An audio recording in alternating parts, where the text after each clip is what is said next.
Die reisies is weer aan vir daai aftrekorder. Ons kyk wat se SMS'e gaan dit maak en watter gaan dit nie maak nie.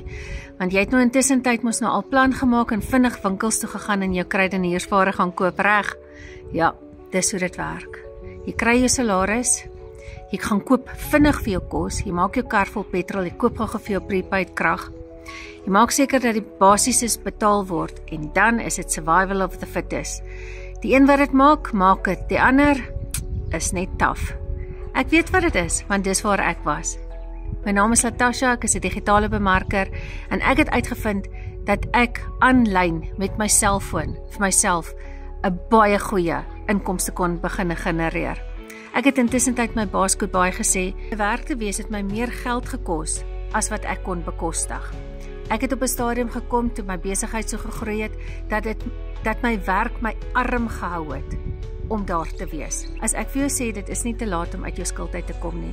Dit is nie te laat om weer te begin nie. Dis nie te laat om 'n nuwe skill aan te leer nie. Dis nie te laat om te ophou skrul om net jou brein dood te maak in plaas daarvan om te begin post sodat jy kan in dollars verdien. En al gatvol genoeg is om te sê ek kan nie nog 'n maand, nog 'n week of nog 'n dag hierdie lewe hê nie. Is dit tyd dat jy uitreik na my. Sê net vir my jy's gereed in die comments en ek stuur die inligting vir jou.